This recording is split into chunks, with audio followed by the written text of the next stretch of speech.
폴란드 방문을 마치고 귀국길에 오를 줄 알았던 윤석열 대통령. 폴란드와 국경을 접한 곳이며 현재 러시아와 전쟁 중인 우크라이나를 전격 방문했습니다. 그야말로 깜짝 방문인데요. 자, 그리고 여야가 서울 양평 고속도로 논란을 두고 강대강 대치를 계속해서 이어가고 있습니다.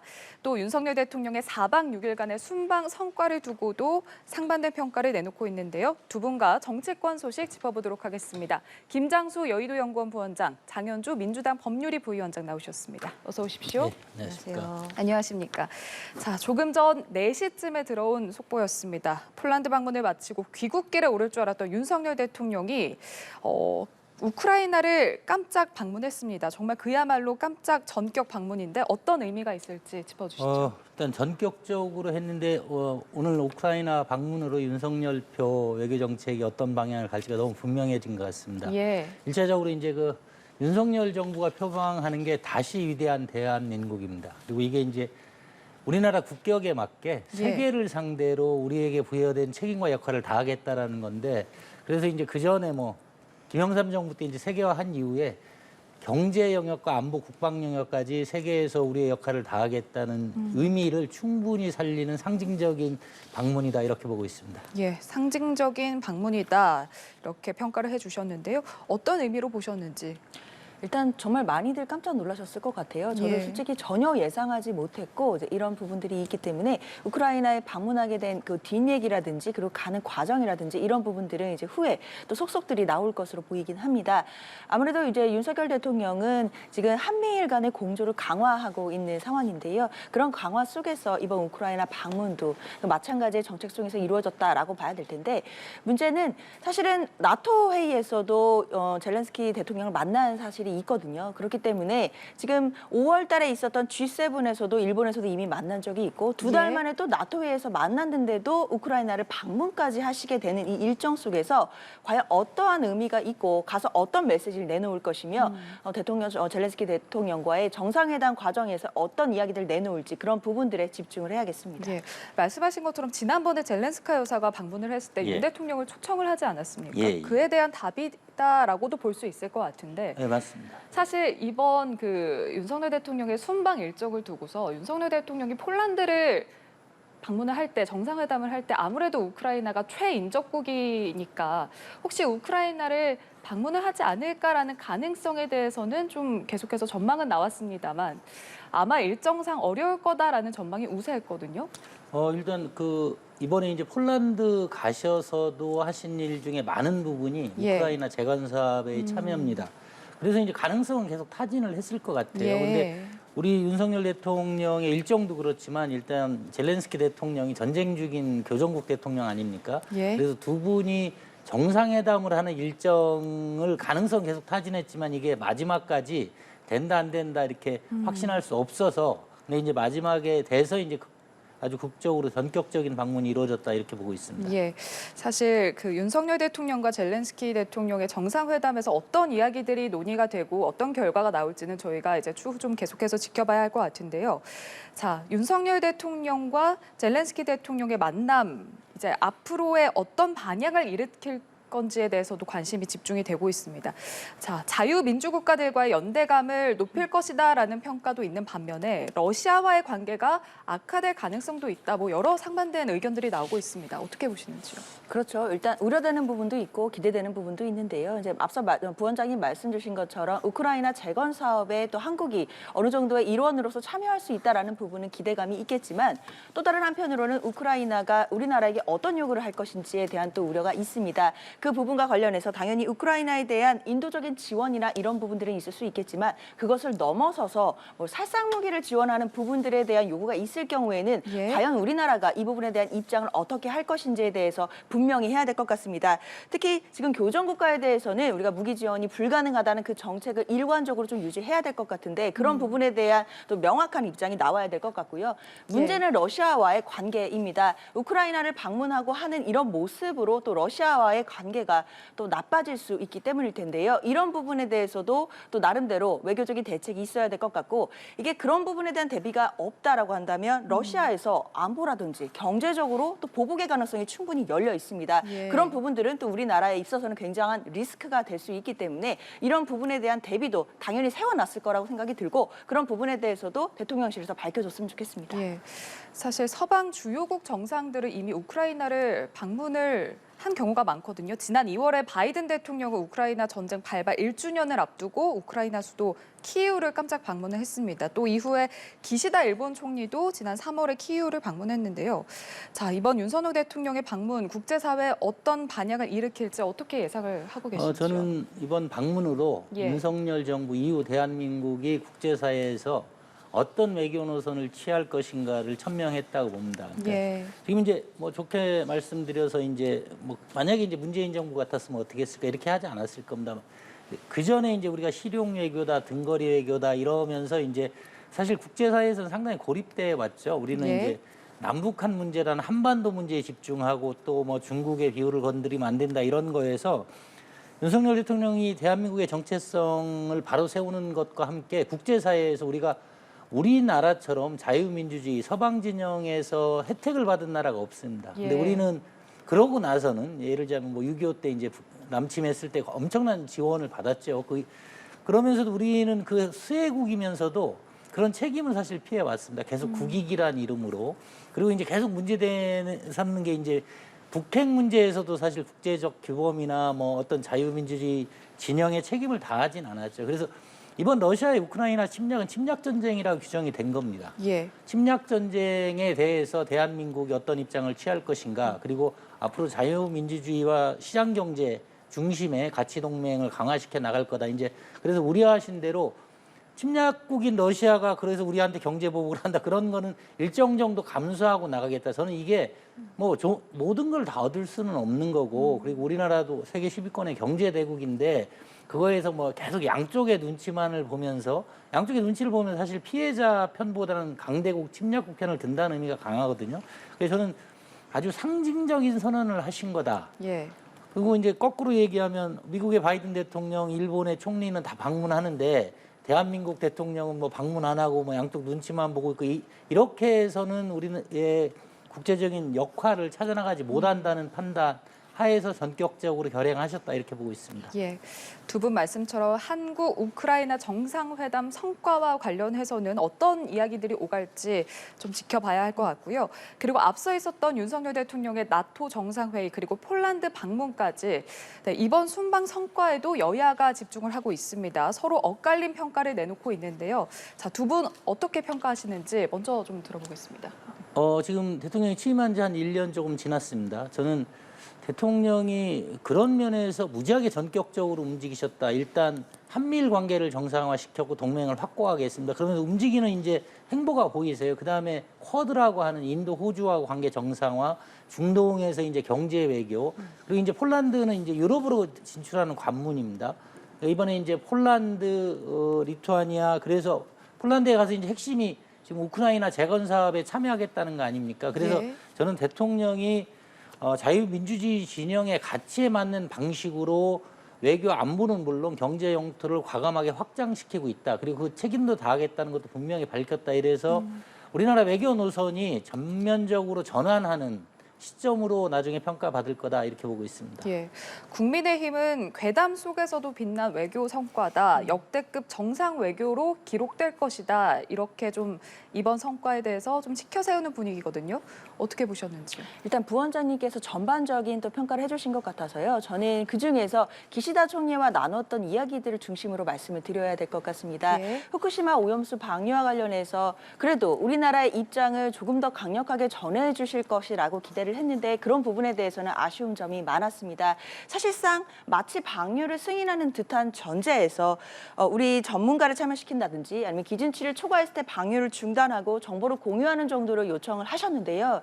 사실 좀 소극적이다, 아쉽다라는 평가가 많은 것 같습니다. 후쿠시마 오염수가 방류가 됐을 때 물론 IAEA의 결과 보고서에 따라 뭐 기준치에 따른다면 큰 문제가 없다는 보고서가 나왔다라고는 하지만 과연 우리나라의 입장에서 본다면 후쿠시마 오염수 오염수가 방류되는 것이 우리 국익에 어떤 도움이 되는 것입니까? 저는 정말 묻고 싶습니다.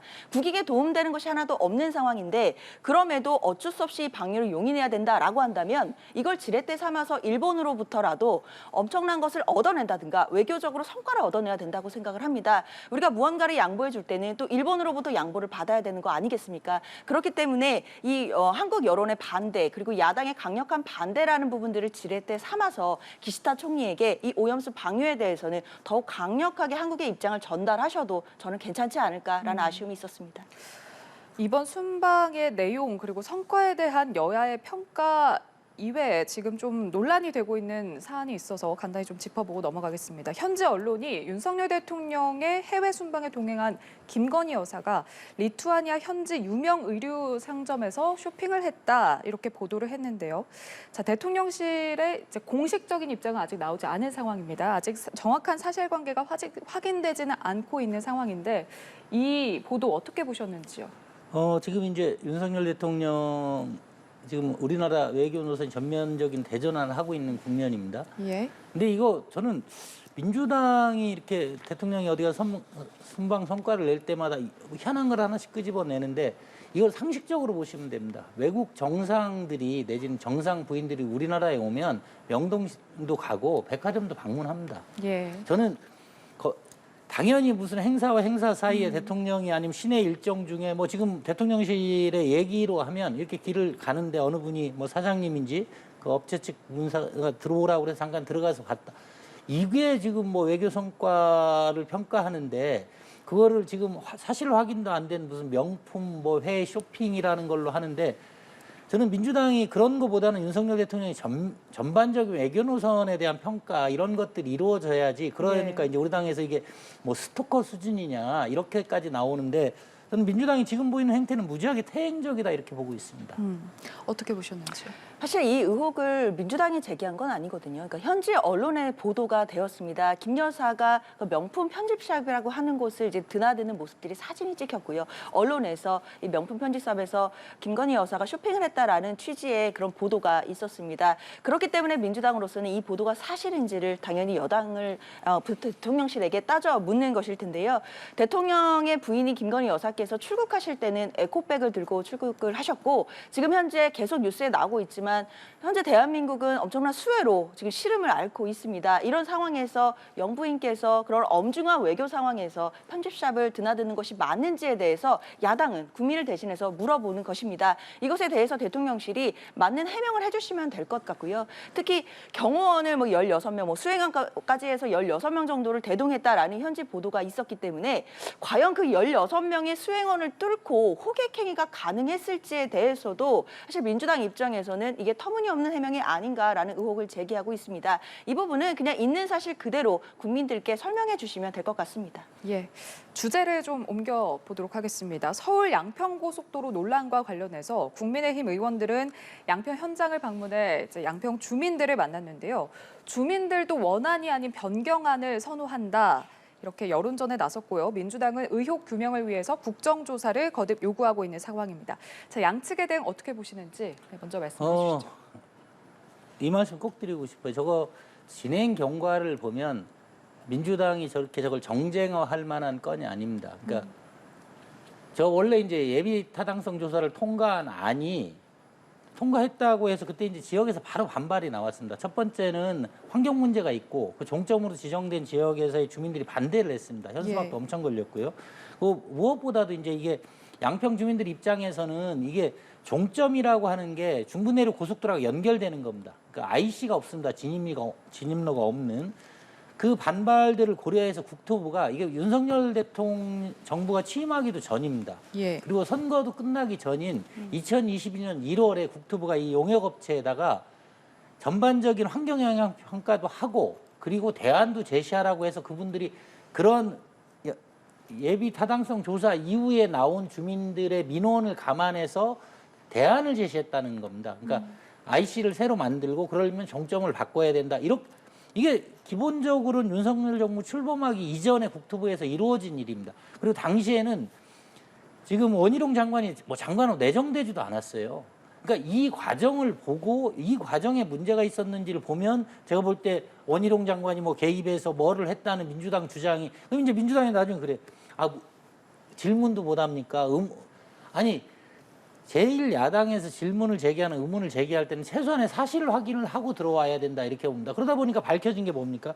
첫 번째 안이 전 민주당 소속 양평 군수의 땅이 있는 무리한 아니었다라는 게 계속 밝혀지지 않습니까? 저는 그래서 이런 거를 자꾸 이렇게 정쟁화해서 지금 중요한 시국에 뭐 모든 걸 정쟁화합니다. 뭐 그 김건희 여사가 외교 과정에서 어디 뭐 명품샵을 갔다는 것도 그것도 정쟁화하고 이게 지금 뭐 우리나라 국민이나 우리나라 국격의 수준에 맞는지 모르겠습니다. 윤 정부 출범 전에 있었던 일이고 전혀 애초에 정쟁화할 사안이 아니다라는 말씀이셨거든요. 일단 정쟁화해서 안 된다는 점에 대해서는 적극적으로 동의를 합니다. 이것 때문에 피해보신 분들이 양평 국민이시기 때문일 텐데요. 일단 저는 국민의힘에서 일단 이 변경안 자체가 김건희 여사 일가에게 특혜를 몰아주기 위한 것이다라는 의혹에 대한 대응책으로 사실은 이 변경안이 주민들께서도 더 원하고 용역업체에서 낸 판단 결과 때문이다라는 일단 논리를 세우시는 것 같습니다. 그러나 이 논리는 결과론적으로 사후적으로 봤을 때 꽤 맞추는 논리이기 때문에 저는 이것만으로 해명이 된다고 보긴 어려울 것 같아요. 결과론적인 부분도 중요하겠지만 민주당이 주장하는 부분은 절차적인 부분입니다.